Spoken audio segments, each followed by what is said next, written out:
Hi everybody. You need to join on Instagram.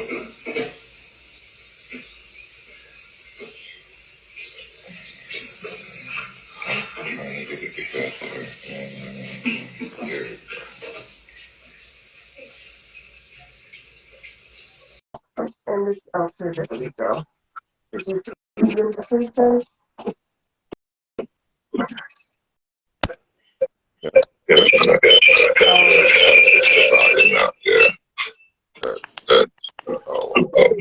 That's going to be an issue. It won't let me.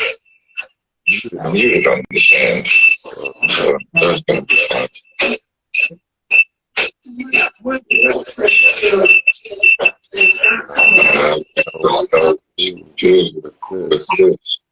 I just need to know the mic. So, hi everybody. Clearly this is a work in progress. This is our first show together apart. So we've got to figure this out.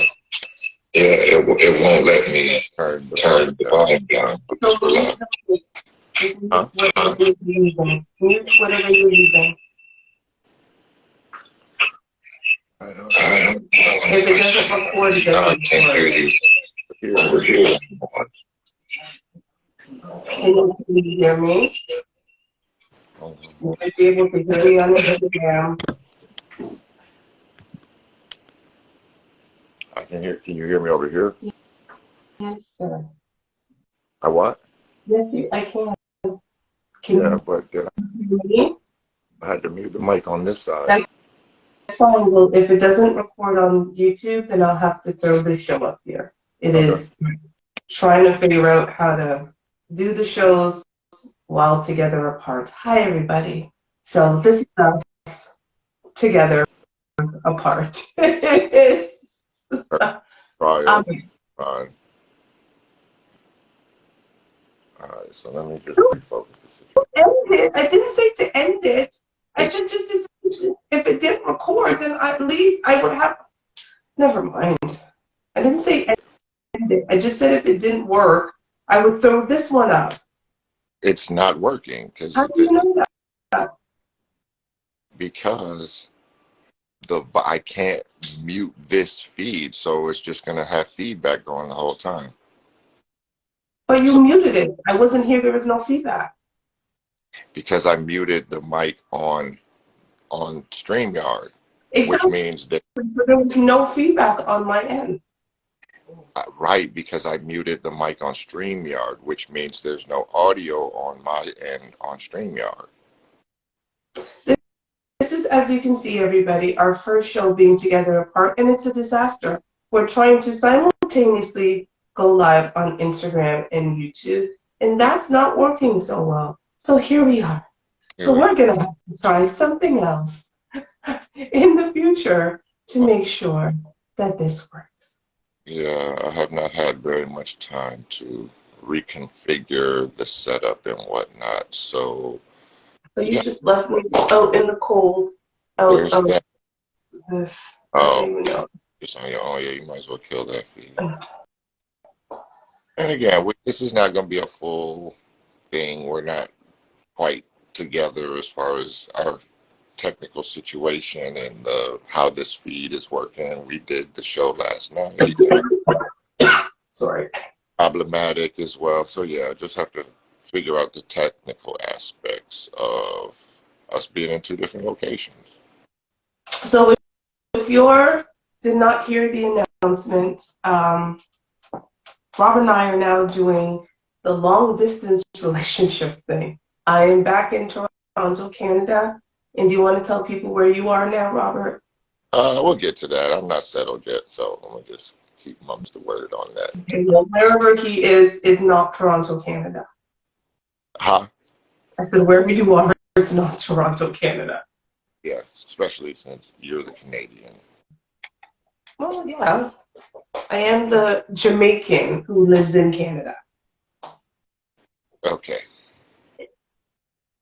You have passports, so sure. And my Canadian passport says I'm Jamaican. So, like, even the Canadians, they only They only say I'm that much Canadian.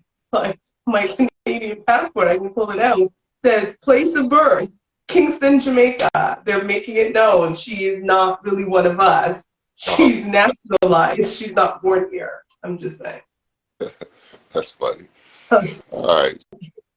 So I know there are a few people on. We are open to answering any questions. I guess I'll start with this is kind of our second time seeing each other.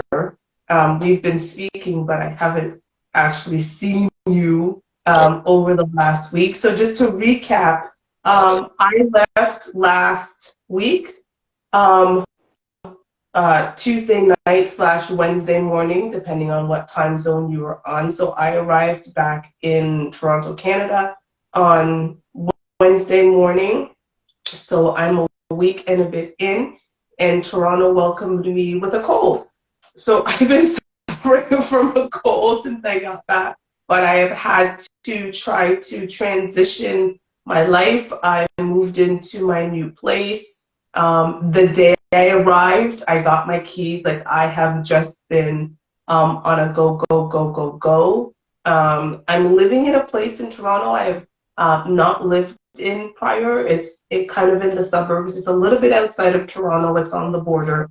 But I have to get familiar with my new surroundings despite the fact that I'm from here. So it's been quite the transition. I think I've done a lot in the last 8 days, despite being sick. But outside of that, it's been clearly super weird not being in the same place with you. And I guess so our topic is kind of together apart.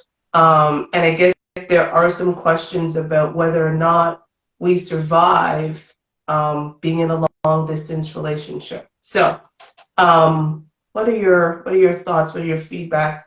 How are you feeling, Robert? Well, for me, I don't know.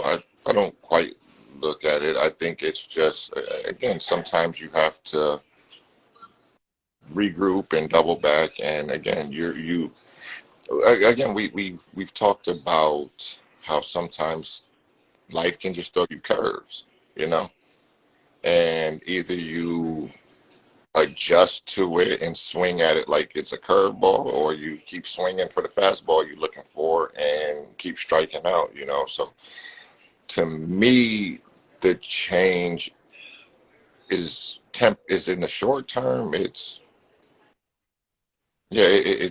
difficult, but in the long run, I think it makes the long term goals more obtainable because again, just the geography is different. You know, when I'm in a new city, a totally new situation, new job, new everything. So, and you're going back to a place where you have been absent for 2+ years. So it's like, but when we sat back and really looked at it, where you're the most opportunities you had for personal development was in one place, and the most opportunities I had for personal development were somewhere else.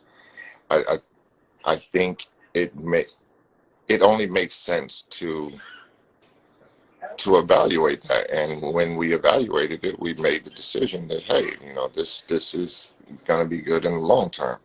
So the survival and all of that stuff, like, we survived living together 2.5 years. So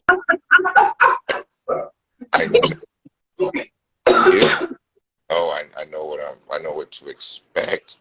But I think that, again, with with all of the changes that occurred, you needed more support than you had in Phoenix, and that which was pretty much me, and that's it. So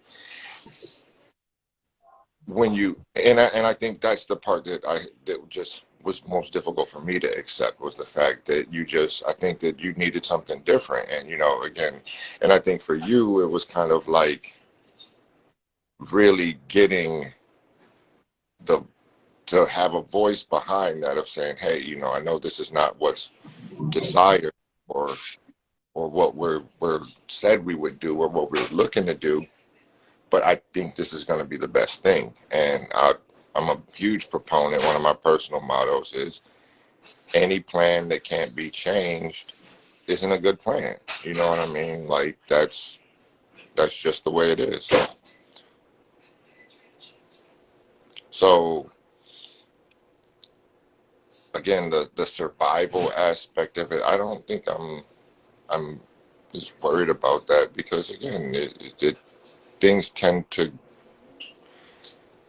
if as long as the effort is there and the energy is there and the communication is there, I don't think there'll be much issue. That's just my take on it, though. Yeah. Right? Like I don't, and I thank you, Dave. I don't want to not be realistic about the fact that there are challenges that we are going to face because we now are in different spaces. Maybe I need to bring this camera closer because I feel like you're really big on the screen and I'm just like this little head. But ain't brought the barber yet, obviously. So that's And what happened? that I obviously haven't found a barber yet. So I'm still trying to. No, you're looking a little rough. I love you though, but you are looking a little like you were chopping wood in the forest. This is more my winter look. So and it's been cold for the last few weeks. So I've been in the house and just getting ready for this. You use the word. Sorry, I'm trying to bring this thing down. You use the word cold for a person who's now literally. No, that's not gonna work.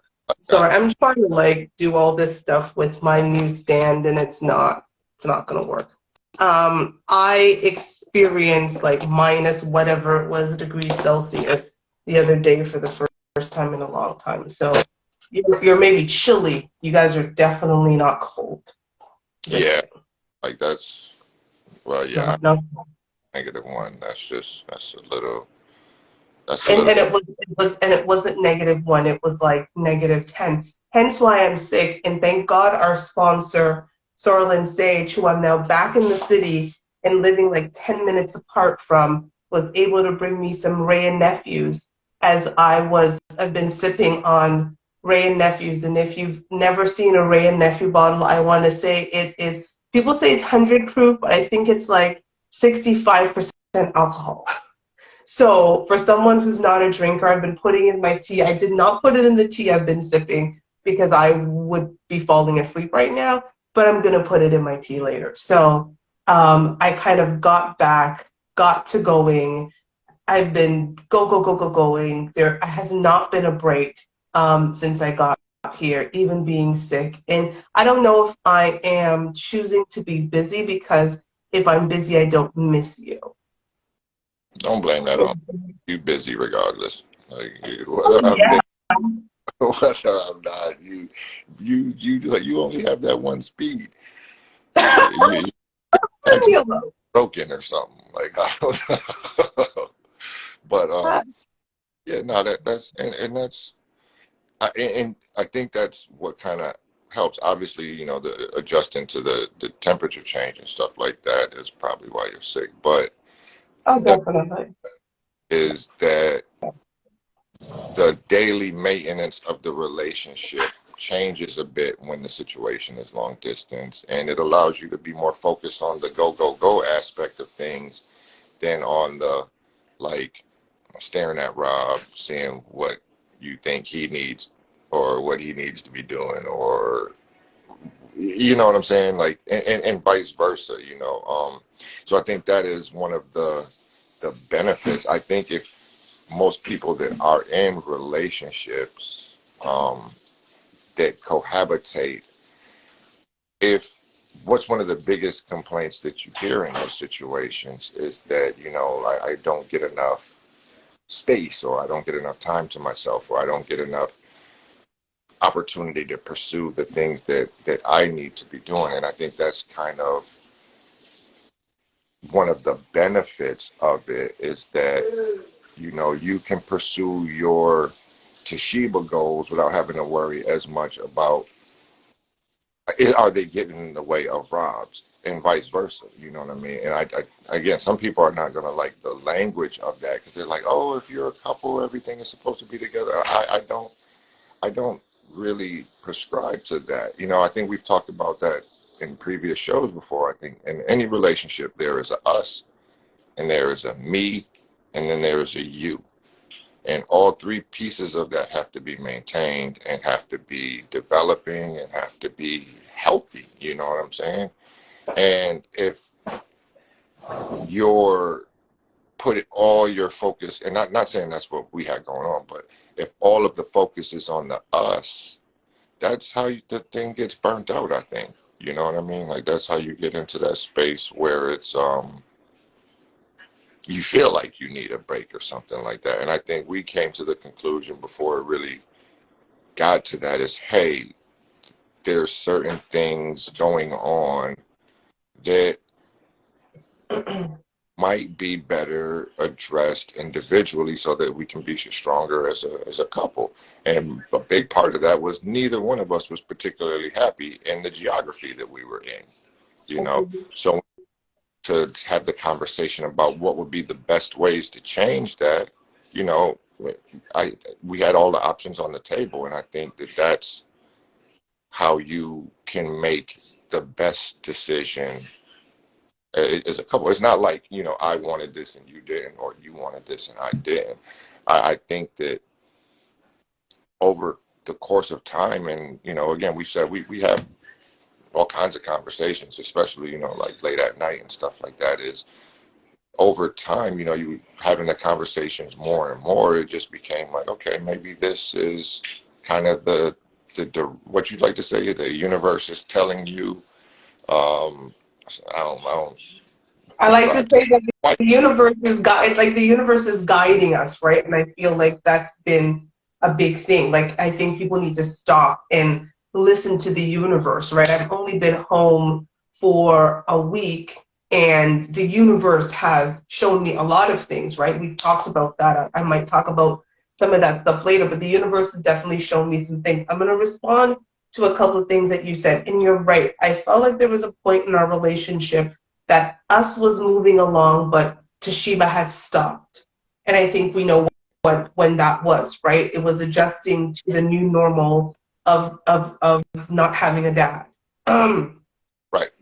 Again, for those who don't know, my father passed away in September. So while I was trying to move along us, I had stopped because whether or not I liked it, I was going through grief and I was going through an emotion that I clearly don't particularly like. And so I mask a lot of my not dealing with emotions by doing the go, go, go, go, go thing, right?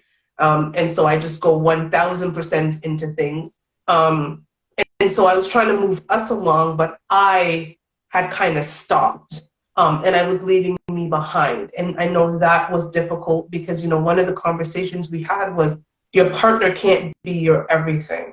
And there was a point where I stopped and I actually felt bad for you because you had to be my everything. And I know that was difficult for you because I'm not the easiest person to deal with. And now you're, no, and it's the truth. I'm not the easiest. I am high maintenance, right? Like, and then now I'm high maintenance with grief. But then I'm also high maintenance taking you as my job because you were my number one job. And so then I'm even more tough on you because I've got to focus on something and I don't want to focus on my grief. And so my focus is on you. And I'm like, Rob, you got da because I don't want to focus on my grief. And that was just a cycle and it needed to stop. And again, I miss you tremendously, like a lot. But I told you yesterday or today, I feel at peace. I feel settled. I had my first therapy session again yesterday to deal with, how to navigate my new life, dealing with the grief and some of the issues that, I was having. And, we had a really vulnerable moment about a week or so before I left where I basically said to you, how am I supposed to have a wedding without a daddy? And that was tough.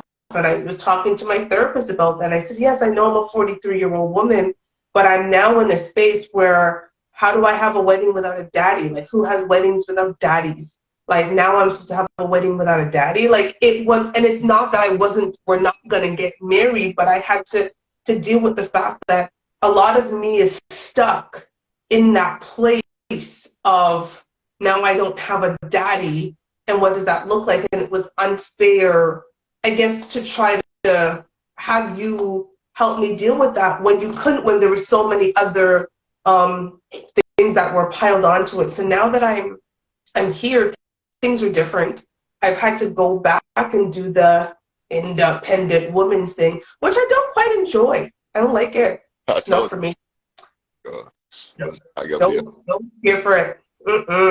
but, I mean, good for you ladies who enjoy that shit. It is not for me. Why? Why? I don't like this. I have to pay my rent. Well, but that's the thing with life. Sorry, I'm done. And I think that's probably the number one reason people have so much trouble being okay with life these days is they just cannot accept the fact that you can't have both A and B. You get A, you give up B. You choose B, you give up A. Life is about choices, definitely, but with those choices, you also forego other things as a consequence of making those decisions. And I think that a lot of times we want to have our cake and eat it too. You know, I want to I want to be free to travel, and I want to have a corporate job that makes $300,000 a year. Well, it doesn't work like that. You choose the super high job paying salary. There's going to come stress with that. There's going to come performance anxiety. There's going to be, it's everything that glitters is not gold. You know what I'm saying? And if you choose the life under the underpass, it's going to be cold. You know what I'm saying? You're not going to eat when you want to sometimes. It's no. So, and I mean, those are two extremes, but you know, it's one end of the spectrum or the other. You can't have it both ways, though. There's no way. So, in understanding you can't have it both ways, I think it was kind of able to accept that, hey, we need to do some things different for a little while, and that's okay. More people should try it. I don't know if most people feel like they should, right? I know it's funny because hold on, pause. There's been a lot of concern about how you are going to survive this year, right? Like there have been a few men who are just like, how's Rob supposed to survive? Because you were my job. I took care of you. Look at you. You look like you are a lumberman. You don't have no haircut. You're bushy. It doesn't look good for you, sir. I'm just saying. I love you so much. I've said to myself, I'm gonna actually find me a barber and get through that. So I didn't like try to knit myself up a little. And yeah, I mean, there's certain, like I said, there's definitely things that's missed. You know what I'm saying? And just like there's things that aren't, and it's almost like that's a dirty word. Like, okay, you can substitute out your relationships. Let's take it outside of romance, because again, the purpose of Fuck Your Feelings is to change the conversation around Black relationships. Let's flip it to parenting for a second, right?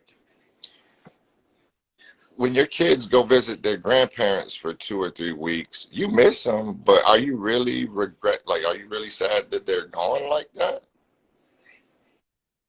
No. Yes, you missed it. But you were already planning all the things that you were going to do while they were not around. Don't have to fulfill that role for a little while. It's like you can put that hat down for a little bit. And when you can put that hat down for a little bit, you can get more into the other roles and the other hats that you have to wear. And that is life. So it's not like I put it down completely. You know what I'm saying? Again, we are still together. We're still in a relationship. But yeah, we're not teenagers either. We're not going to sit there and FaceTime for 4 hours every night. Like that don't make any sense. So, but we've communicated every day. So that's what's so funny is that's even a bit of an adjustment, because just to rewind for people, we met in the, oh God, really, when COVID was just at its rage, right? Like we met in 2020, October of 2020 to be specific. The world had shut down and they had declared this thing a pandemic. And there was a lot of free time. And we did talk to each other for hours, Yeah. like hours and hours and hours, like sometimes 4 or 5 hours. We spoke every day, several times a day. But the reality is that's not our life anymore, right? Like the world is open, people have jobs, people have responsibilities, there's things to do.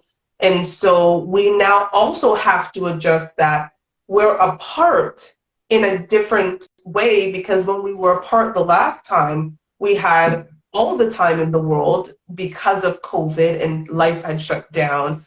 And now we're apart again and life has reopened and things are different. And now we have to adjust to a new normal that's not going to be the same way as when we were together in 2020 apart, right?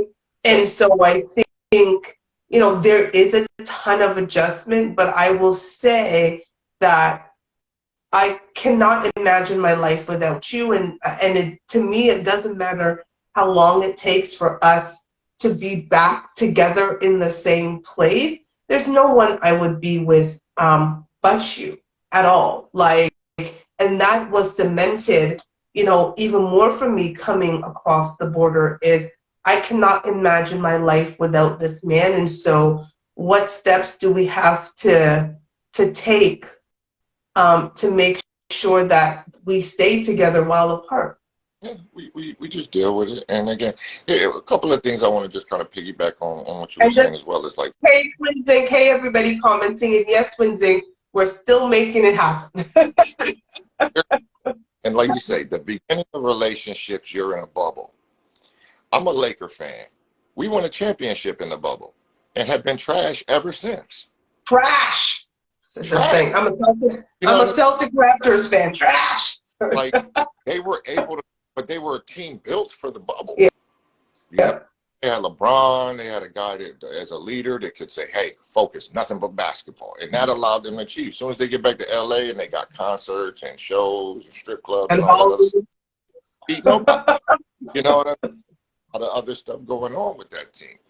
And then the second thing about it is, it's just in my opinion, it's just a natural byproduct of relationships and being with someone over the course of a long time. It's the same with siblings, parents, children, all of that. Familiarity breeds contempt, and absence makes the heart grow fonder.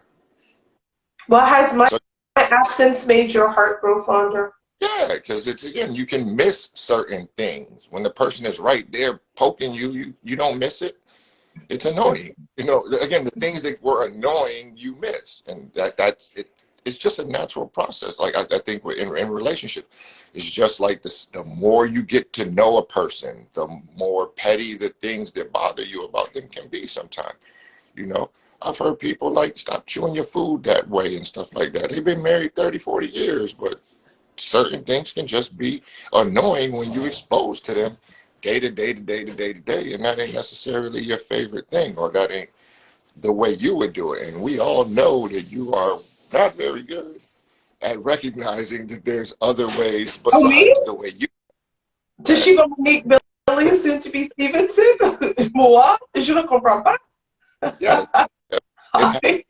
No, I agree. Yeah, there's the Jamaican way and there's every other stupid way to do things. So, no, I agree. Island full of you peoples, and y'all do some backward stuff too, but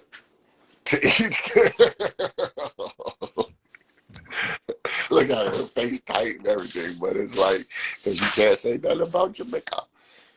But yeah, so I think that, again, this situation will work for us because we'll make it work. You know what I mean? And she's only brought it up. Well, she brought it up a few times earlier today, but we didn't have Twinzing to count with the counter on the bottom. Whatever. How do you think? And again, people feel free to ask questions, but what are the things that you think that we need to do to make this situation work? And just so that I'm clear, this is not a short-term situation for just in case anyone's wondering. This is something that might go into 2025, and God, it might be 2026. I don't know, right? Your face did something. You were like, what? I don't know what you're talking about necessarily, But but I mean, potentially. the same thing, because but this is what you got to understand. So for everyone, we plan to be married in 2024. We'll give you more details as we start more of the planning, but we plan to be married in 2024. There is still a process that we have to go through before either one of us comes on either side of the border. So whether it is that Rob decides to come to this side of the border because the opportunities, and we're looking at opportunities, not necessarily the best place to live. It is which side of the border has better opportunities for the both of us so that we can live the best life possible. And Rob's not really spent a lot of time on this side of the border, and I'm excited for you to come and interact with my people and my friends and all of that so you can see the potential that this place has. But again, you're also in a new situation, and he'll reveal where he is in time, but there might be new opportunities in the place that Rob is in. And so we'll look at all of those, and then we're also, again, wherever else we end up, we end up. But whatever that happens, it isn't that we get married and then it's just like, ta-da! There's a whole process that has to go through, because both of our countries are silly and they think that there should be a border between two countries that would go to war for each other. So the Department of Homeland Security isn't going to just let me in and say, yeah, come on in just because you married him. There's going to still be a process to make me not an illegal immigrant in the United States of America.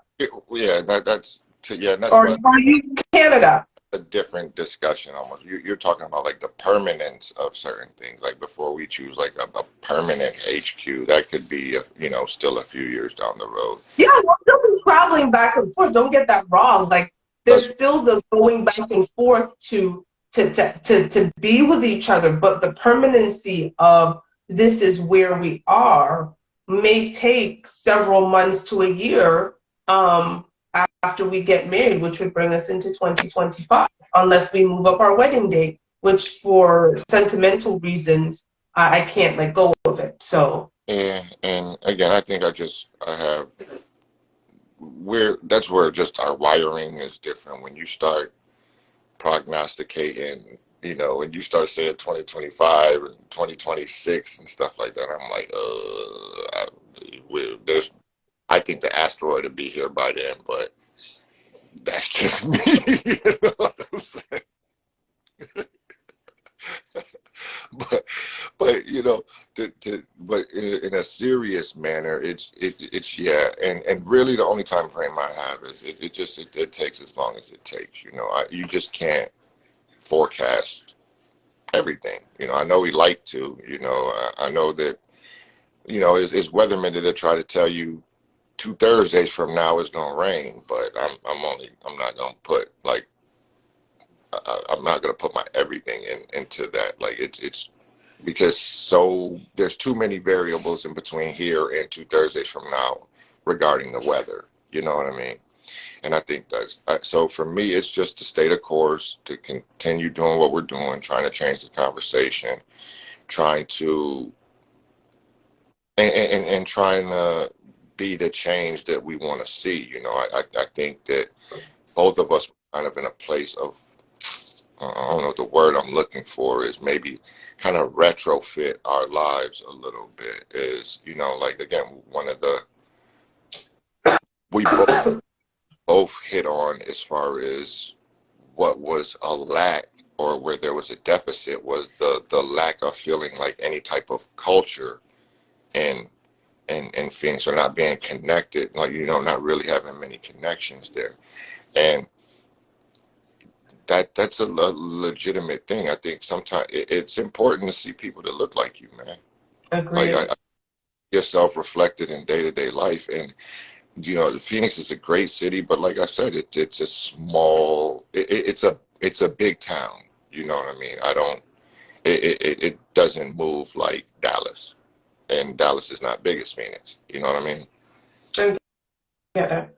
I get it. I mean, again, there were multiple things that led us to where we are, and I agree with you. It's a matter of staying the course, and what that does that look like. And so we're on this journey that all of you, and thank you for those of you joining who watch us on the replay, but you're all on this journey with us because we have no idea how this is gonna go. And I would as much as I'm a planner, and Rob knows I'm a planner. I like to plan things out. I couldn't have planned for the last 7-8 months of my life, right? Like there was nothing that could have prepared me for a lot of the things that took place. And then the last 4 weeks of just saying that something needs to give, but it wasn't our relationship. It wasn't our relationship that needed to give, but it was the circumstances surrounding it. We still very much want the relationship, but we knew that the relationship couldn't thrive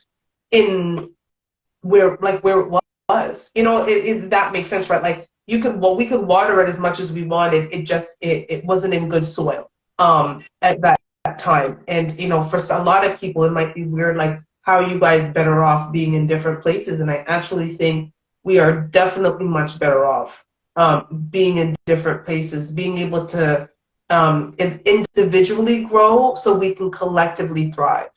Yeah, that's the whole point of it. In my opinion, is that it's so that we could both individually kind of do our thing, um, and shore up the things that we would like to, be the change you want to see. There's certain things like, the part of the life process, a part of the growing process, a part of the maturation process um, is like they say, growing up. I think a part of that, you tend to become more conservative about your outlook on things and on life. You know what I'm saying? As you mature and grow, it just makes more sense in that way. You get why certain things have been done. Like the wheel's been around for thousands of years. Ain't nobody gonna improve it. It just can't be done because the wheel is optimized. You know what I mean? Like the new wheel 2.0, it's not gonna happen. So when you take that to your own personal life, that is something that is never optimized. You never get to the point of being a wheel as a person. You know what I mean? There's always going to be something that you can work on. There's always going to be something that you can develop. And there's always going to be the things that you want to see better in yourself. And I think that that's one of the areas that being in a relationship, it's tougher to kind of scratch your back on that because that requires you to focus on you. And relationships tend to not do as well when you're just focused on you. That's just the way it is. And it's not saying like I don't think about you, or I don't care about you, or I'm not concerned with you, I don't support you, or all of those things are still the same. You know what I'm saying? Mhm. But in the day-to-day life and activities, I can focus on the changes that I want to see in my own life. You know what I mean? And you can do the same. And since we talk about those things and we communicate about those things, it's not like, you know, I want to reinvent myself as a rodeo clown or anything like that. That's very different. You know what I'm saying? No, it's just I want to be more solid overall.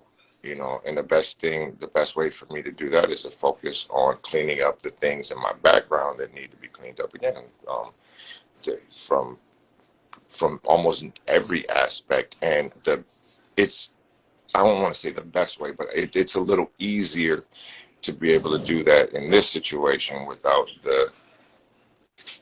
where my overhead is not quite what it was, and the day-to-day maintenance level is not as high. Not that it was, unmanageable or unserviceable. Again, it's interesting to try to talk about some of these things, because there's folks that say, well, that's the only way to do a good relationship, is you have to do it this way, that way, the third way. And I don't think either one of us really prescribe to one size fits all nature of relationships. That has been evidence from day one of the situation. We've always talked about, do what's best for you in your relationship. Don't worry about what they doing down the street, what they doing next door, what they doing downstairs, none of that, because that's going to throw you off. And I think that we're able to pull this off because, we kind of talked about, how would our 5 followers feel about some of this? You're so ridiculous. You're such a... Nah, and I'm joking. We got way more than 5 followers. And appreciate all of y'all, and it is a growing fan base. But I think this is going to produce some different type of content. I think you might see some couples actually start looking at other ways of doing things. I don't know if they're going to, but our situation was not original, was not cookie cutter from day one. You know what I'm saying? So we just had to, finesse and back up a few things, and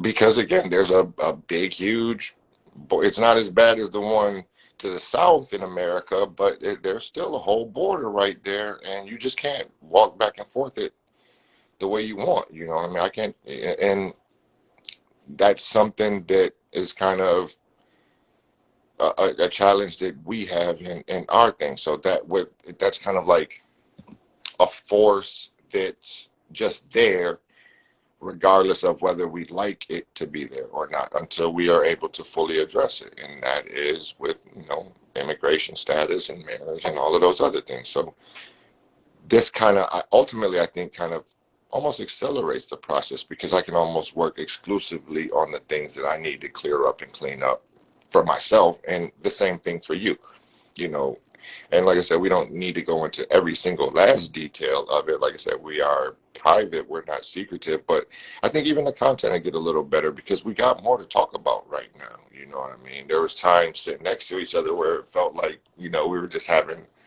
the same conversation over in different ways. Because we were a little bit more, we had gotten to a spot of kind of focusing on us in the relationship. And this allows us to really focus on the change that occurs in relationship and make that kind of the dry, or at least for season 4, who knows where we're at in season 5, but at least for season 4. Your skin, clearly you didn't lotion your skin with sorrel and sage. This t-shirt I got under here is scratchy. Right. But sorry. Yeah, I we're going to be able to produce better content because it is unconventional. It isn't the normal, the regular way of doing things. And I think it's more smoke for those that are like, oh, they fake, or they this, they that, they the third. Like they trying to be Hollywood with it. Like they broke up and they just, no, you'll see, I'm not trying to replace her. I don't feel like she's trying to replace me, nor am I really worried about anybody else. I'm worried. That's the whole point of us doing this. I'm worried about me. That's, I think, hard for some people to hear. I am going to get to Kadar's comment because it's a good one. He said, don't let perfect be the enemy of good, right? I think there are people trying to have a perfect relationship, or at least portray a perfect relationship. And the reality is we want a really good, great relationship. And so we've had to do things different to do that. And it's funny, there are a lot of people, that last comment you made that said, I want to focus on me. There's going to be a lot of people who may say, focus on me. How do you focus on you while you're in a relationship? And I think it's because a lot of people see relationships in a very codependent way, right? And I think I started becoming codependent, and it was challenging for you, because again, you became all I had, Right. while going through my grief, because my sisters were also going through grief in different ways, right? We're all grieving in different ways, and so I couldn't necessarily go to my sisters in that way because we all lost our father. So you know what I'm saying? Like, I didn't lose him any more or less than they did. We lost our father, and however we grieve, but we all lost our father. And so, like, I think there was a codependency that was becoming challenging for us. And I don't know if I recognized it until the moment we decided that the change needed to be made. And I just kind of was like, yeah, I tried to make him be my everything, and that wasn't working. And so something else has to work, because this isn't working. Because at the end of the day, no matter what course we decide, our ultimate goal is always to be together, right? We've got one destination in mind, which is October 2024, which is our wedding, and then we'll have another destination after that, but it's always together. So no matter how many times we have to course correct, it's always because we want to stay together.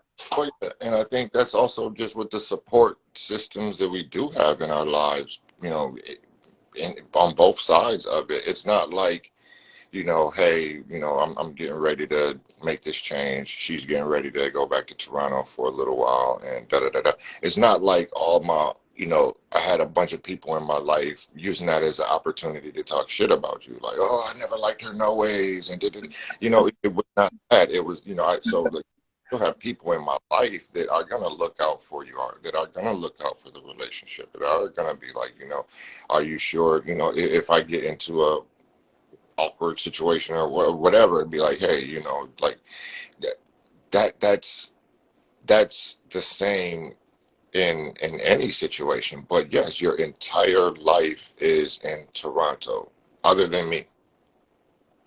But so you were with me, and the rest of your life is back there, and now you're there with the only thing missing in your life is Me. it That is is. a And now, good way to put it, babe. and That now, was an excellent way to put it. and now we have an opportunity to make sure that the life that we carve out moving forward is one that is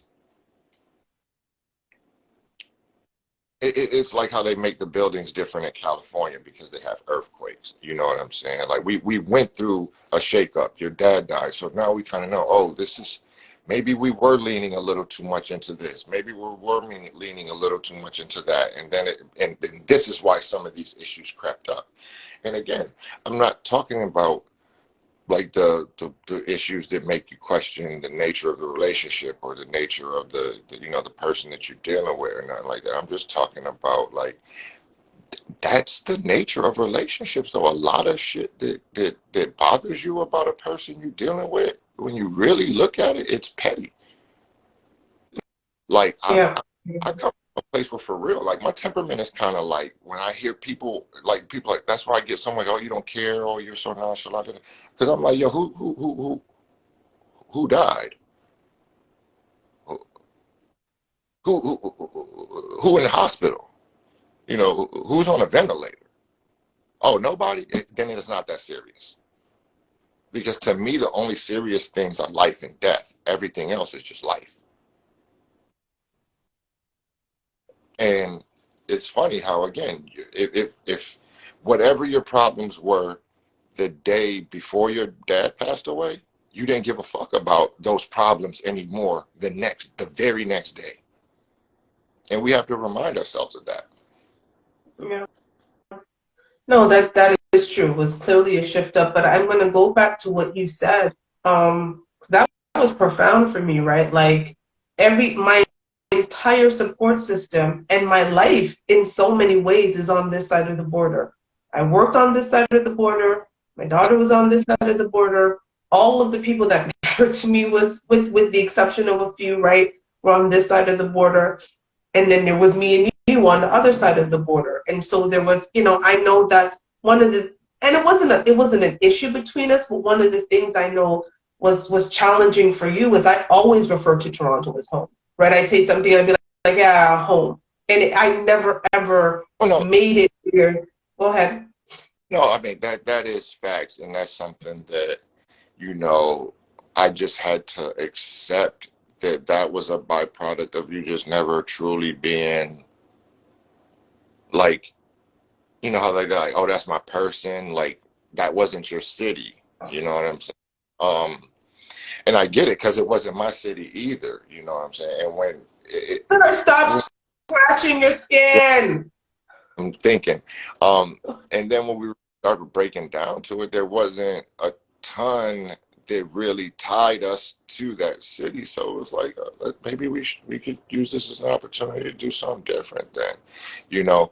But that I think that's a really good way of looking at it is, yeah, like I said, you still would refer to Toronto as home, other than our place together, you know. You didn't really have a life, you know, and I'm not I throwing that to doing it didn't.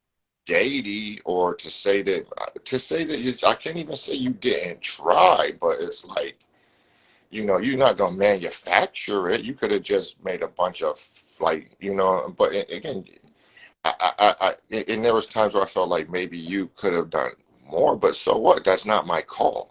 You know what I'm saying? It's times you felt like I could do more, but that's not your call because you really don't know what's going on inside of a person's head, even the person you in bed with. You know what I'm saying? You're reliant on them to tell you that information. So when I really started, you know, again, we had multiple conversations, and you know, you know how I am, and you're the same way. We, you know, we replay and and you look back and and I was like, yo, she got no girlfriends. She ain't clicked with nobody like that. You know, I think the only one person you were kind of catching up with sporadically, she was from Toronto. You know what I'm saying? So it was like, I get that, and I couldn't just be like, oh, it wasn't like, I'm not doing it. You know what I'm saying? I don't think I had that attitude, but it felt like a force. You know what I'm saying? Like to try to find, you know, your spot. And we had a million places we like to go eat, but we had nowhere we like to go hang. We had nowhere we like to just go be around people. That's that's another part of it. You know what I'm saying? And Yeah. it didn't exist in Phoenix because it does for millions of people. It's a big city, but it didn't exist for us because it wasn't just you. You know what I'm saying? Like that part is straight up. Wasn't just you. Like I said, where I'm at now, in just this first week, I feel more like I actually live in a city than the whole time I was in Phoenix. Like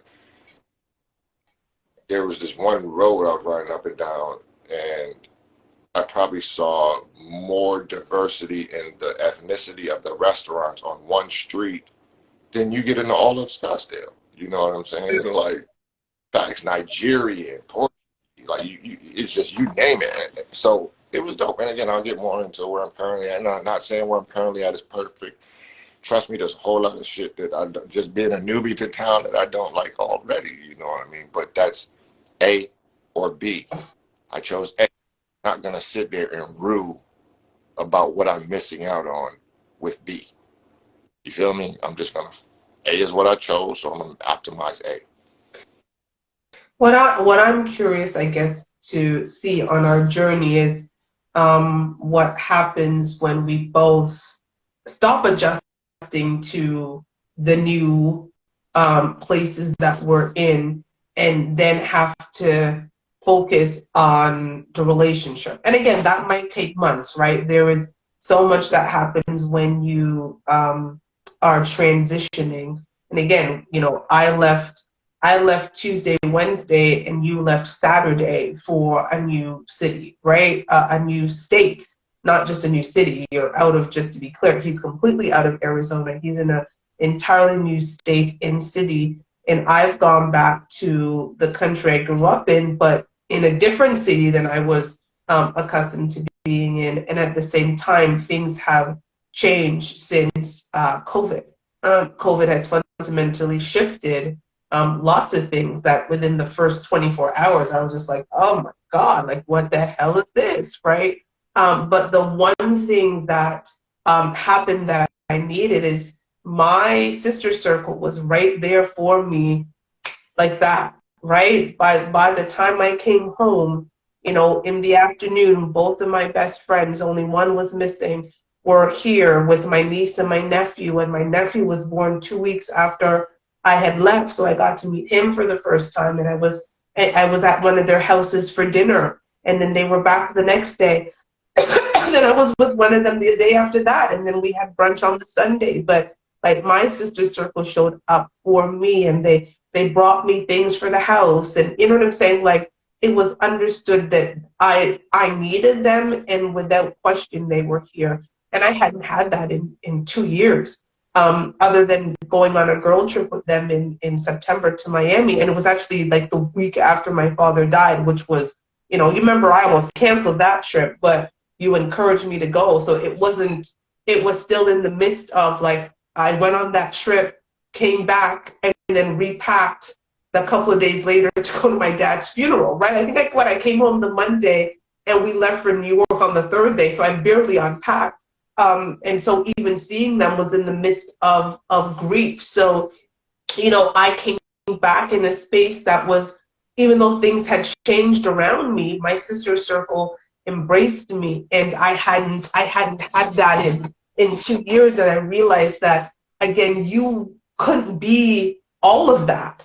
And it would have been difficult. So I'm excited for our journey. I'm not going to say that there are parts of me that are like, shoot, how do we navigate this? But That's I'm not, let's be clear, I'm not worried at all, because again, no matter, I don't care if you're in Zimbabwe, like my goal is always to be with you, right? Like you are my person. But again, I'm not going to sit around and do what I did in so many aspects of my life and just say, it's going to be fine, it's going to be fine, it's going to be fine. I'm going to embrace the fact that there might be challenges, but at the end of the day, the end result is that we're still committed to the commitment of being together. And there are going to be challenges regardless of where we are, whether we're in the same room, whether we're in the same house, whether we're in the same state, whether we're in the same country, right? We're going to have challenges, and are we willing to go through the challenges that relationships present together? Yeah, I think that's probably a good topic for next week as far as the challenges of the traditional relationship. You know what I'm saying? Because we just experienced some of those. And part of that is, again, when he goes out to work and he's out conquering, slaying the dragons, he's got a life because he's leaving the house every day slaying dragons. He's hanging with other dragon slayers and building networks and all that. Whereas that traditional homemaker, she's in the house waiting for him to get home. And that in itself, that dynamic in itself can create some it's so easy for him to become her everything in that dynamic. And I think that's how we wound up in that space. But backing it up in relationships, one of the things is like, that what needs to be maintained is the communication, the we don't spend no time. That requirement is a little different because we both know we're FaceTime, we can do FaceTime calls, but that's communication. That's not spending time together. You know what I'm saying? That you can't replicate spending time in two different geographies. You know what I'm saying? So it kind of eases that burden a little bit. So because the default to that is when you can't spend that time with the other person, you have to learn to spend that time with yourself and working on yourself and growing yourself. Or you do what many people do is you can't maintain that and you just have to go find someone else to put your focus on. And that's not something I'm worried about with either one of us. Well, I guess that's, thank you for that. And I'll add that, one of the things that I guess we can also discuss next week is that's that part of it, right? Like, what if the focus on self becomes so interesting? I'm surviving without them. Do I really need them? I'm not I'm not saying that I'm concerned, but I think that is a challenge that some people may have trying to replicate what we're doing. Is okay, we understand that we have to focus on ourselves. Again, my father died, and there's a bunch of different challenges that we had, and so we needed to focus on the stuff to do with us. But a lot of people might focus too much on them and then not enough on the relationship. So is there a balance? And again, we'll address that maybe in our conversation next week. Is there a balance of focus on self and focus on us? So one of the things we talk about is, in our relationship, if it's good for me, it should be good for us. And the proverbial me, as in me, Toshiba, and you, Rob, right? Like if we're doing something that's working for each of us individually, it's always because it also works for us collectively. But what if it doesn't? What happens then? I think that really just becomes a problem is when you building up your, like I'm saying, I'm speaking in a proverb, like that becomes more of a problem. Like I'm using myself for instance. If I just fill up my life with things that don't got nothing to do with you, then that becomes more of an issue. You feel what I'm saying? Where if my mindset stays on always what we got planned, then like again, that's the thing. If it's gonna be good for me, it should be good for both of us, right? Mm-hmm. But if I'm only doing things that are good for me and they're not good for both of us, then that is the issue. You know what I'm saying? So for me, like that, just kind of keeping that mindset of where am I really trying to be, and we're adults, we're grown-ups. You should be self-sufficient. There's a difference between self-sufficient and independent. You know what I'm saying? There's a big difference. Independent and independent and codependent and all of that. No, it's not. It's no. I'm self-sufficient. I can take care of myself, but we still have a life that is aligned together. Like that's not something that we were willing to forego, at this time or the foreseeable future. And I'm like, that part I'm cool with it, but to act like, you're not going to be able to feed yourself, or I'm going to be wearing dirty clothes because I don't have you here to do my laundry. Like, I think both of those are fallacies because we were both able to address each of those issues for ourselves. But those are things that when you're a good relationship, you delegate your weaknesses and you handle your strengths, and that's what we did. So, but now you kind of have to compensate for both. There's a comment. No, Sam was just telling us she's got to go study, but keep going. But I'm going to end it on what you said because I'm going to ask a couple of questions. But I love what you said. I don't desire independence, but I am going to have to be self-sufficient because I don't have you for those things and you don't have me for those things that we become accustomed to. We had a routine, and we did things a certain way, right? And now we kind of have to readjust. So I love that. I do not desire independence. All you ladies are independent. My hand is down. No, thank you. I will pass. But I'm going to have to be self-sufficient because this is what our circumstances require. And then when we get back together in the same place, in the same home, then the dynamics change. So we're going to ask a couple of questions. Some of these questions are going to be from tonight's conversation. Well, all these questions, I should say, are going to be from tonight's conversation. So the first question is, how long do you give someone to get over cheating?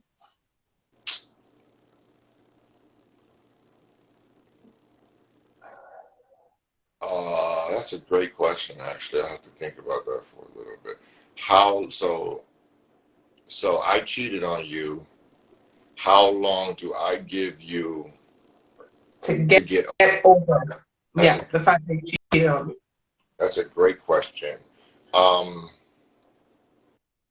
Honestly, the answer that kind of pops right up into my head and I think that's the answer I want to give is you should give them until they say they forgive you. Ooh. Told me to forgive me, I should no longer have to be an atonement for that. We're moving on, right? Now, if you haven't forgiven me, then I'm still trying to earn back your trust. And if I desire to earn back your trust, I'll do what it takes to do that. But once you say you've forgiven me for that, it shouldn't be a recurring theme anymore. I actually love the way that you word that because it was funny that the answer, God, I might sneeze, but the answer that came in my head was as long as it takes. But your answer actually is much better than that because your answer says the moment the words come out of your mouth, I forgive you, that's the reset button, right? So some people will say as long as it takes, and it's like I'll say I forgive you, but I'm still gonna bring it up Yeah, 5, 6, 10 years later, right? Like if it takes 6 months and I say, listen, I've had some time, we've had some counseling, I forgive you, it's time to move forward, then it's time to move forward. both of So us. I think I absolutely love that answer. It is much better than the as long as it takes, because as long as it takes could be forever, right? Like cheating isn't necessarily something someone just overcomes, but it's something that they can deal with as they move forward in their respective relationships. So let me find a question for another question. Okay, so this is an interesting one. It says, is it your responsibility to study your partner or theirs to tell you they're changing? So we know we talk about evolution, and I mean we're going through changes. So should it be me saying, babe, now that I'm on this side of the border, like I have to evolve. I'm changing, or is it up to you to notice the change in me and bring it to the surface? I'd say it's about 50-50 to be straight up with you. It's because, again, you have to be aware, you have to be observant, you have to pay attention. That's just being a good partner. Yeah. But I will never prescribe to where the expectation should be that I read your mind or we were just talking about forecasting earlier in the show. Is forecasting is one thing. Telling, someone advocating for themselves is another thing. And then almost like on the flip side of it, on the other side of the coin on both of those, you have to really truly pay attention and observe, because ultimately that's what you're accountable to, is what you've observed, not what they've been telling you. So it kind of cuts both ways. You feel what I'm saying? Because again, Yeah. especially women these days, they always get on the internet and talk about, well, men do this, that, the third, the fifth, and he said, he said, he said, he said, he said, he said. Okay, but what did you see? So how do you get to ignore everything you saw and put all of the weight on what he said? That doesn't make any sense either. I agree. Because again, one of the things that, we discovered, I guess, in our relationship over the past few months is, especially for me, like, I don't see myself in this relationship and I own it, right? Like, I like to see me through your lens. And so therefore, when you address certain things, I have to stop and I've got to listen, I've got to take it in because you're experiencing me in a certain way. And it may not even be the way that I intend for you to experience me, but because you're my other half and the person I plan to, die with, I want to understand how you're experiencing me so I can course correct if it's not the way that I intended. And sometimes that has happened. I didn't intend, or you didn't intend for this to be what the person experiences, but you've got to acknowledge that that's what they're experiencing. Yeah. And so I agree with you. I think it's both, right? I think there needs to be a moment where it's like, I'm experiencing you in this way, and I don't know if this is what you intend, but we need to have a discussion about it. But again, I think this is what now that this forces us to do in a long distance relationship. Our communication style has to change, Well, right? The way we communicate changes. yeah. Yeah, communication becomes, and that's again something that we've always emphasized, but it becomes of the most importance in a long distance situation because that's really all you have. Like I said, you don't get to spend time like that. Time is every couple months you see each other. Yeah. Yeah. And Yeah. oh, and again, as things shore up and stable up, we can increase the frequency of those visits, but ultimately it's like we're trying to shore up our base and our assets to really be able to make the moves that we want to make, you know what I'm saying? And you know, saving more is spending more. I mean, saving more is making more. Like I know people don't want to look at it like that, but it's just facts. That is facts, and we're both working on that. Yeah, saving more is actually a little easier than making more is. Agreed. So this is the final question, and this is an interesting one. Okay.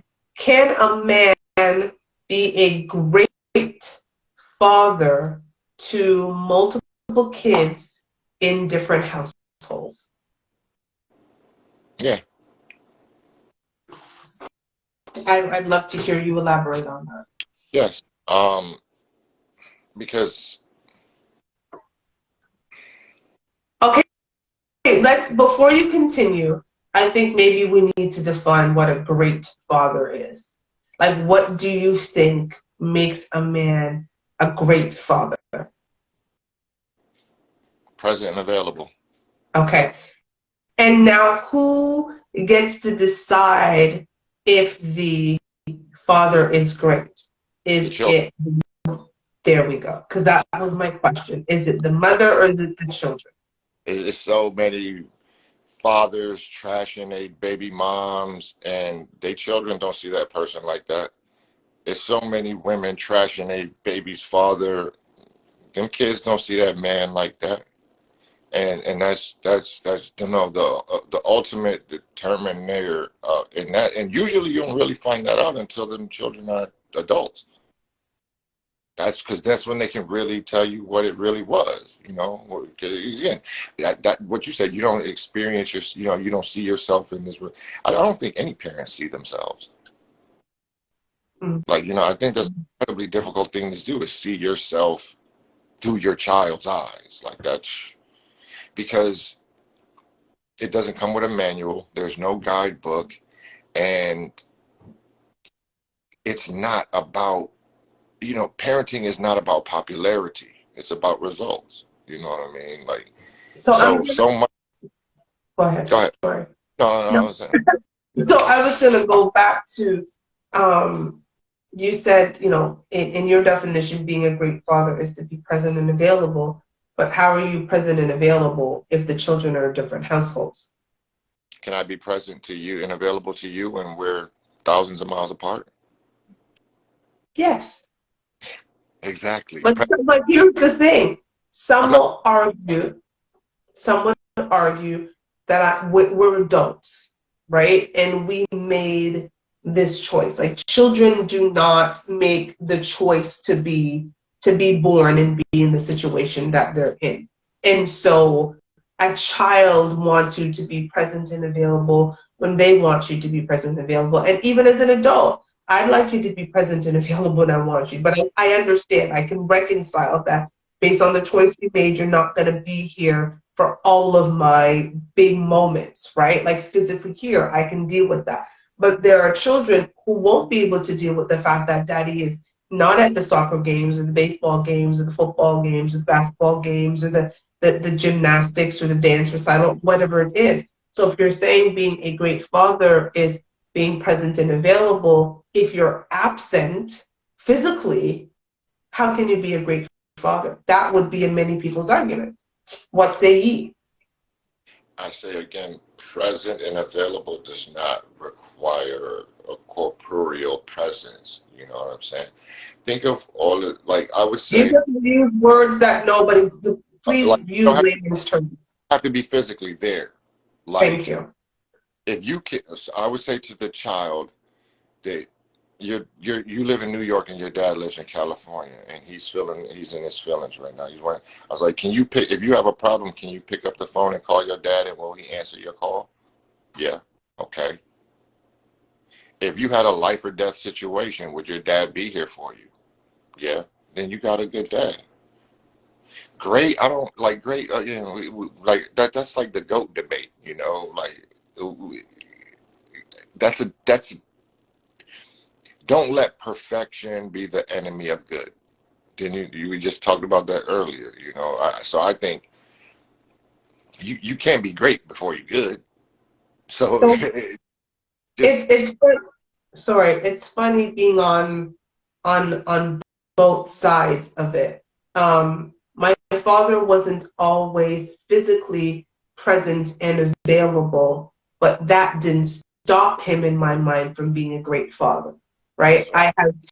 I had to reconcile my father, the man, and my daddy. Again, my daddy was flawed, but my father, the man, was flawed, but my daddy was amazing, right? Like my daddy is the greatest man. He walks on water, until he didn't. So for me, there is the child side of him, and so this is why I asked you, from whose side. But there's also the side of me who had a child with a man who I didn't live with for a period of time. That may say, no, he couldn't have been the greatest father because he wasn't always there. But as I look at both, I can logically, without my feelings, put it together because when he needed to be there for her, he was there for her. But Like that was one of the things, right? Like he showed up for her. Even, there were times when I wasn't physically here that he needed to show up for her, and he did. Even in my daughter's 21. And I think if we can look at both sides from a child's perspective and from a parent's perspective. Now, I'm lucky that I'm one of the very fortunate women who did have a very present father, even when he wasn't physically present. My dad was amazing. My dad was there. So I think women have to separate. I think there's a lot of women bringing in their father trauma into their role as a parent.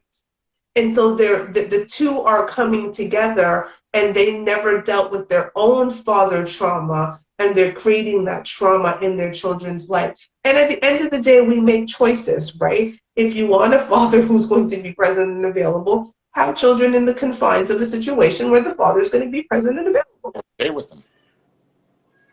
Or stay with them. I mean, that's there are options, right? So, again, I think, through the eyes of a child is the only way to define great.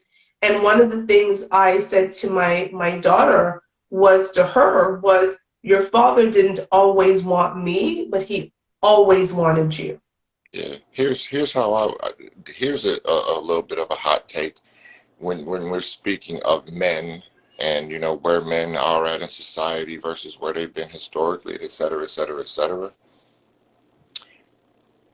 In 2023, in general, I think men are better fathers than their husbands. That's a concession I will make. Men are having problem being husbands. We ain't having problem being dads. Well, We're having because women aren't wives fathers. anymore. Feel what I'm saying? Well, you can't be husbands to women who aren't wives. Yeah, that's facts right there. Like you feel what I'm saying? Like I think that's more where men have fallen off. Like if you want to make that argument, I think there's no debating it that men have fallen off in that area. But as far as men being dads and having an active desire to be in their kids' life, I think the biggest obstacle to that is the mothers. I cannot, based on what I have observed, I cannot, not even in my own personal circumstances, just Everywhere, man. social media and all those things. Like, yeah, there's a lot. Anywho, God, yeah, I miss you. We thank our sponsor, Soil and Sage. We don't have our fancy backdrop. Yeah, This is definitely going to be an adjustment. We're going to have to figure all of that out. It's, yeah, you guys are going to take this journey with us. It's going to be a journey, and we're not quite sure where it leads, but we know that we have an end goal in sight, and we are committed to our commitment. And I guess you'll see. Yeah. And if nothing else, you can tune in and see if we argue on air. Like that'll be interesting. There might be a couple of those. Who knows?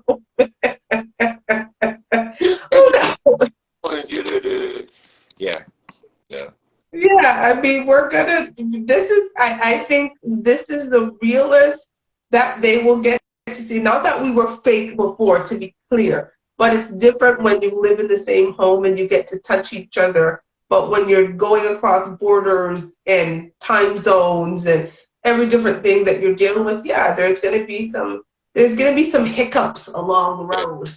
That's gonna be my biggest challenge, is making sure that the ratio of you called me versus I called you stays within the threshold that you find acceptable. I already can see that as a potential. I can see the horizon of if that ratio gets out of balance, it's going to be a problem. So.